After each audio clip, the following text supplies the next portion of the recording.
اور کہا حضرت آپ اتنی جلدی سے کسی بھی سوال کا جواب کیسے دے دیتے ہیں؟ یعنی آپ بغیر غور و فکر کیے، بغیر سوچے آپ کو کوئی سوال کرتا ہے، آپ سوچتے بھی نہیں ہیں، اس کا جواب دے دیتے ہیں، یہ کیسے ممکن ہے؟ تو آپ رضی اللہ تعالیٰ نے فرمایا تمہارے ہاتھ کی کتنی انگلیاں ہیں؟ اس نے کہا حضرت 5 ہیں۔ فرمایا کوئی غور نہیں کیا تو نے؟ سوچا نہیں ہے؟ کہا ہر ویلے تو حضور میرے سامنے رہتی ہیں، غور کرنے کی کیا ضرورت ہے؟ کیونکہ آپ نے جب پوچھا تو مجھے پتا میرے ہاتھ کی 5 انگلیاں ہیں، کیونکہ ہر وقت یہ میرے سامنے رہتا ہے۔ تو حضرت مولا کائنات نے فرمایا جیسے ہاتھ تمہارے سامنے رہتا ہے اور تمہیں غور کرنے کی ضرورت نہیں پڑی، جب تم سے کسی نے ہاتھ کی انگلیوں کے بارے میں پوچھا تو تم نے بتا دیے 5 ہیں، تو فرمایا جیسے تیرا ہاتھ تمہارے سامنے رہتا ہے اور بغیر غور و فکر ہاتھ کے بارے میں بتا سکتے ہو، فرمایا کائنات کی ہر چیز علی کے سامنے ہوتی ہے، اور جو بھی کوئی سوال کرتا ہے بغیر غور و فکر کیے علی اس کا جواب دے دیتا ہے۔ اللہ اکبر، یہ میرے علی کا جو ہے وہ علم ہے۔ اور قرآن کے اوپر آپ کو کتنا عبور تھا۔ حضرت عبداللہ بن مسعود رضی اللہ تعالیٰ عنہ فرماتے ہیں کہ قرآن 7 قراتوں میں نازل ہوا، اور ہر قرات کا ایک ظاہر ہے ایک باطن ہے، اور وہ کس کے بارے میں نازل ہوئی، کہاں نازل ہوئی، اس کا شان نزول کیا ہے۔ حضرت عبداللہ بن مسعود رضی اللہ تعالیٰ عنہ فرماتے ہیں مولا کائنات ان سب کو جانتے ہیں، 7 قراتوں سے بھی واقف ہیں، ہر قرات کے ظاہر سے بھی واقف ہیں، باطن سے بھی واقف ہیں، اور وہ آیت، وہ سورت، وہ لفظ کس کے لیے اترا، کہاں اترا، اور اس کا بیک گراؤنڈ کیا ہے، حضرت مولا کائنات اس کے بھی عالم ہیں، آپ اس کو بھی جانتے ہیں۔ یہ میرے علی کا علم ہے۔ اور حضرت مولا کائنات سے 2 خواتین آ گئیں اور انہوں نے سوال کر دیا کہ حضرت بچوں کے حوالے سے ہمارا جھگڑا ہے، 2 بچے پیدا ہوئے ہیں، 2 خواتین نے بچے جنے، رات کا اندھیرا تھا اور روشنی نہ تھی، ایک خاتون نے ایک ہی وقت میں دونوں ماؤں نے جنے ہیں ایک ہی جگہ پر، ایک کی بیٹی ہوئی ایک کا بیٹا ہوا۔ ہر خاتون کا دعویٰ ہے کہ بیٹا میرا ہے، چونکہ اندھیرا تھا، اور جب بچوں کے آپس میں اختلاط ہوا اور یہ گڑبڑ ہو گیا معاملہ کہ اب بیٹا کس کا ہے، تو فیصلہ مولا کائنات کی بارگاہ میں آیا کہ حضور اندھیرے میں پتہ نہیں چلا، دونوں کی ڈیلیوری ہوئی ہے، دونوں کے ہاں بچے پیدا ہوئے ہیں، لیکن ایک کا بیٹا ہے ایک کی بیٹی ہے، اور ہر خاتون دعویٰ کر رہی ہے کہ بیٹا میرا ہے، بیٹی دوسری خاتون کی ہے۔ تو حضور آپ ارشاد فرمائے آپ فیصلہ کریں کہ بیٹا کس کا ہے، بیٹی کس کی ہے۔ تو مولا کائنات نے ان دونوں خواتین سے فرمایا کہ جاؤ اپنے دودھ برتنوں میں لا کر آؤ۔ اب انہوں نے اپنے دودھ جو ہے برتنوں میں پیش کیے، تو فرمایا گیا کہ ان دونوں خواتین کے دودھ کا وزن کیا جائے۔ جب وزن کیا گیا تو جس خاتون کے دودھ کا وزن زیادہ تھا مولا کائنات نے فرمایا بیٹا اس کا ہے۔ لوگوں نے کہا حضرت یہ کیسے ممکن ہے، آپ نے کیسے اس کا جواب دیا؟ فرمایا قرآن سے اس کا جواب دیا ہے۔ کہا حضور قرآن سے کہاں سے؟ فرمایا وَلِلذَّكَرِ مِثْلُ حَظِّ الْأُنثَيَيْنِ، اللہ فرماتا ہے کہ مرد کا حصہ عورت کے مقابلے میں ڈبل ہوتا ہے۔ تو فرمایا جس کا دودھ وزنی ہے گویا اس کا حصہ دگنا ہے، اور اس کے بچے کے لیے اس کا حصہ دگنا آیا ہے، تو وہ یقیناً بچہ ہی ہو سکتا ہے جس کا ڈبل حصہ ہے، بچی کا حصہ ڈبل نہیں ہوتا۔ فرمایا جس عورت کا دودھ ڈبل ہے، جس کا وزنی دودھ ہے، گویا اس کا ہی بیٹا ہے، اس کی بیٹی نہیں ہے۔ اور یہ آپ کا فیصلہ سن کر، آپ کا جواب سن کر مجمع جو ہے وہ حیرت زدہ ہو گیا کہ مولا کائنات کو قرآن کے اوپر کس قدر عبور ہے کہ ادھر سے سوال کیا گیا بغیر تدبر تفکر کیے مولا کائنات نے اس کا جواب ارشاد فرما دیا۔ اور ایک اور معاملہ پیش ہوا، 3 آدمی، ان میں سے 2 آدمی مسافر تھے، اور ایک کی 5 روٹیاں تھیں، ایک کی 3 روٹیاں تھیں، ایک جگہ پر بیٹھے کھانے کے لیے۔ اب جب کھانے کے لیے بیٹھے تھے تو تیسرا شخص آ گیا۔ اب یہ کھانے والے جو ہیں ان کو دعوت دیتے ہیں حضرت آپ بھی آ جائیں ہمارے ساتھ بیٹھ کر کھانا کھا لیں۔ اب وہ تیسرا شخص بھی بیٹھ گیا، روٹیاں 8 ہیں، ایک کی 5 ہیں اور ایک کی 3 ہیں، کھانے والے بھی 3 ہیں۔ اور جب ان تینوں نے روٹیاں کھا لیں، وہ جو تیسرا شخص شامل ہوا تھا جس کی روٹیاں نہیں تھی، وہ ویسے مہمان تھا، گزر رہا تھا، اس کو انہوں نے دعوت دی، اس نے قبول کر لی اور اس نے بھی کھا لی۔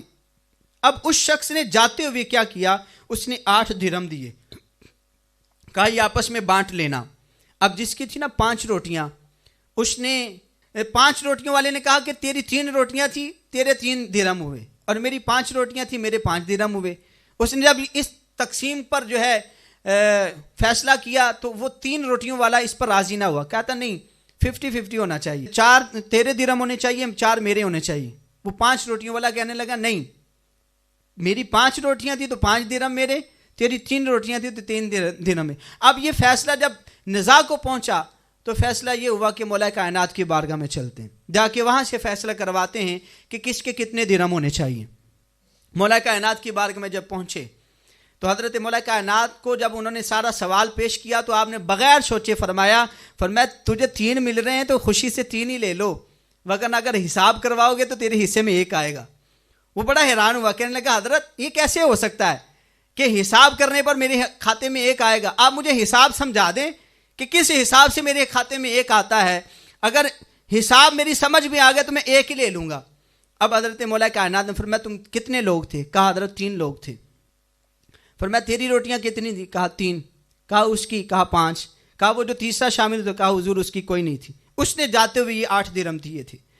تو فرمایا اچھا تم 3 کھانے والے تھے، روٹیاں 8 تھی، ہر روٹی کے 3 ٹکڑے کرتے چلے جاؤ، کیونکہ 3 کھانے والے ہر روٹی کو اٹھاتے تھے تو 3 ٹکڑے کرتے ہوں گے، 3 ٹکڑے کرتے چلے جاؤ، 8 روٹیوں کے 3 ٹکڑے کیے تو کتنے ہو گئے؟ 24 ٹکڑے ہوئے۔ اب فرمایا ہر ایک 24 کو 3 پر تقسیم کرو گے تو ہر ایک کے حصے میں 8 ٹکڑے آئیں گے۔ کتنے ٹکڑے آئیں گے؟ 8 ٹکڑے آئیں گے۔ تو فرمایا تمہاری 3 روٹیاں تھیں تو 3 روٹیوں کے 3 ٹکڑے کیے تو 9 ٹکڑے بنتے ہیں۔ فرمایا جس میں سے 8 ٹکڑے تو نے خود کھائے اور تیری 3 روٹیوں میں سے 1 ٹکڑا، 9 ٹکڑوں میں سے 1 ٹکڑا بچا تھا جو اس مہمان نے کھایا تھا، اور اس کی 5 روٹیاں تھیں، 3 ٹکڑے کیے تو 15 ٹکڑے بنے، 8 اس نے خود کھائے، 7 بچے، وہ 7 مہمان نے کھائے تھے۔ اب تیری روٹیوں میں سے 1 ٹکڑا مہمان نے کھایا تھا اور اس کی روٹیوں میں سے 7 ٹکڑے اس مہمان نے کھائے تھے، لہذا اس کے 7 درہم بنتے ہیں، تیرا 1 ٹکڑا کھایا، تیرا 1 درہم بنتا ہے۔ اب وہ بڑا حیران ہوا فیصلے پر، ظاہری بات مولا کائنات کا فیصلہ تھا، کون چیلنج کر سکتا ہے؟ کیونکہ میرے مصطفیٰ علیہ السلام نے ارشاد فرمایا کہ حق ہمیشہ علی کے ساتھ ہوگا، علی کبھی بھی غلط فیصلہ نہیں کر سکتا۔ فیصلہ کرنے کے حوالے سے سب سے زیادہ فیصلہ کرنے کی طاقت اور سب سے صحیح فیصلہ کرنے کی طاقت میرے علی کے پاس ہے۔ اب مصطفیٰ کے بعد جو سب سے زیادہ بہتر فیصلہ کرنے والا ہے وہ علی ہے، کیونکہ سیدنا صدیق اکبر رضی اللہ تعالیٰ عنہ کے دور خلافت میں بھی مولا کائنات ان کے مشیر تھے، سیدنا فاروق اعظم کے دور خلافت میں بھی مولا کائنات ان کے مشیر تھے۔ کوئی بھی مسئلہ آتا تو حضرت مولا کائنات سے پوچھا جاتا ہے علی تو اس کا جواب دے، کیونکہ وہ جانتے تھے کہ علی سے بڑھ کر فیصلہ کرنے والا اب ذات مصطفیٰ کے بعد کوئی نہیں ہے۔ آپ نے جب فیصلہ کر دیا، وہ شخص فیصلہ سننے کے بعد کہنے لگا کہ حضرت ٹھیک ہے میرے حصے میں 1 ہی آتا ہے، لیکن ساتھ چلتا چلتا کہنے لگا 3 ہی لے لیتا، وہ ٹھیک تھا، اب فیصلہ کروایا تو اب میرے حصے میں 1 آیا۔ تو یہ میرے علی کا علم ہے۔ اسی طرح کے اور بہت سارے واقعات ہیں جو علی رضی اللہ تعالیٰ عنہ کی ذات سے منسوب ہیں، اور وہ عقلوں کو خیرہ کر دیتے ہیں کہ کس قدر اللہ تعالیٰ نے حضرت مولا کائنات کو علم سے نوازا تھا۔ جب وہ بولتے ہیں تو یوں لگتا ہے جیسے قرآن زبان سے نکل رہا ہے، جیسے قرآن کی آیات زبان سے جو ہے پھولوں کی طرح پھوٹ رہی ہیں، اور جب وہ فیصلہ کرتے ہیں تو یوں لگتا ہے کہ جیسے سب سے بڑا دنیا کا قاضی جو ہے وہ فیصلہ فرما رہا ہے۔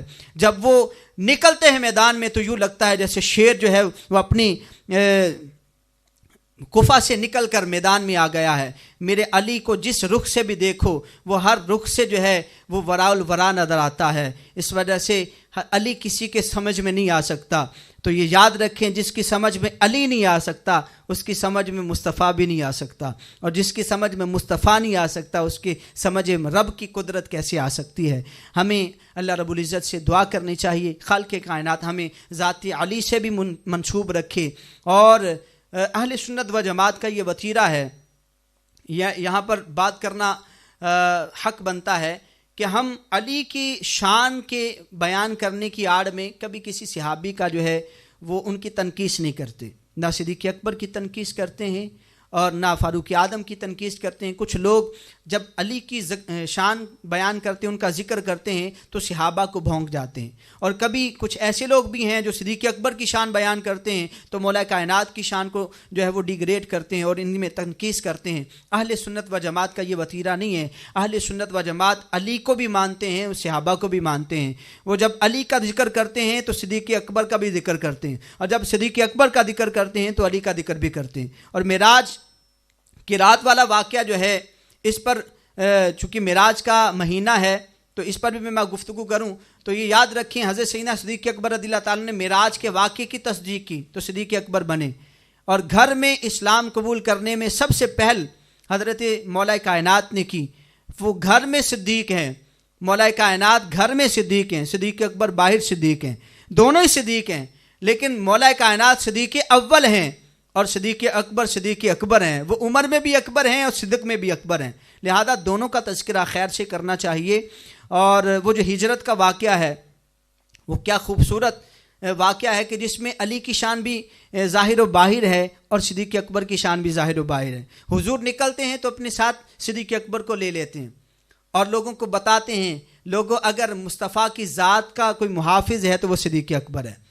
اور جب نکلتے ہیں تو مولا کائنات کو اپنے بستر پر سلا دیتے ہیں، فرمایا علی صبح اٹھنا، لوگوں کا مال جو امانتیں میرے پاس لوگوں نے رکھوائی ہیں ان کی امانتیں ان کے حوالے کرنا اور مدینے میرے پیچھے آ جانا۔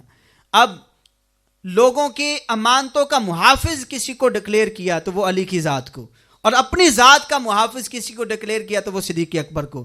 گویا نہ علی جیسا کوئی محافظ ہے نہ صدیق اکبر جیسا کوئی محافظ ہے۔ اور علی بھی جو ہے مصطفیٰ سید عالم صلی اللہ علیہ وسلم کی بستر پر جب سوتے ہیں تو صبح اٹھتے ہیں اور بڑی خوشی سے اٹھتے ہیں اور مدینے پہنچ جاتے ہیں۔ کسی نے کہا حضرت آپ اتنی خطرے والی رات میں سو گئے تھے؟ آپ کو پتہ تھا دشمن جو ہے وہ گھر کے باہر ہتھیار لیے کھڑے ہیں اور لیس کھڑے ہیں ہتھیاروں سے، اور آپ کو اس خطرے کے باوجود آپ کو نیند آ گئی تھی؟ فرمایا جیسی نیند اس رات آئی ہے کسی رات بھی کبھی نہیں آئی۔ کہا وہ کیسے؟ فرمایا اس لیے کہ مصطفیٰ نے فرمایا تھا علی اٹھنا، امانتیں ادا کرنا اور مدینے چلے آنا۔ تو فرمایا کہ ہر رات سوتا تھا تو یقین نہیں کبھی کہ اٹھوں گا یا نہیں اٹھوں گا، لیکن اس رات مجھے یقین تھا کہ مجھے موت نہیں آئے گی، میں نے صبح اٹھنا ہے، امانتیں ادا کرنی ہے اور مصطفیٰ کے پاس مدینے چلا جانا ہے۔ کہا جیسی سکھ کی اور چین کی نیند مجھے اس رات آئی تھی کبھی نہیں آئی تھی۔ اس لیے اس واقعے میں حضرت مولا کائنات کی شان بھی ہمیں نظر آتی ہے اور حضرت صدیق اکبر کی شان بھی نظر آتی ہے۔ اور جب آپ بستر پر سوئے نا، حدیث میں آتا ہے کہ سیدنا جبریل علیہ السلام کو اور حضرت میکائیل علیہ السلام کو اور فرشتوں کو اللہ تعالیٰ نے حضرت مولا کائنات کی حفاظت کے لیے چارپائی کے گرد کھڑا کر دیا۔ سیدنا جبریل علیہ السلام مولا کائنات کے سرہانے کھڑے ہو گئے، حضرت میکائیل علیہ السلام اور باقی فرشتے آپ کے دائیں بائیں جو ہے وہ کھڑے ہو گئے، اور فرشتے کیا کہتے ہیں؟ بخا بخا، اے علی کیا شان ہے تیری، کیا شان ہے تیری، واہ واہ، آج اللہ بھی تجھ پر فخر کر رہا ہے کہ اللہ تعالیٰ نے تمہاری حفاظت کے لیے جو ہے وہ ہمیں مامور کیا ہے کہ تو نے مصطفیٰ پر اپنی جان نثاری کا حق ادا کر دیا۔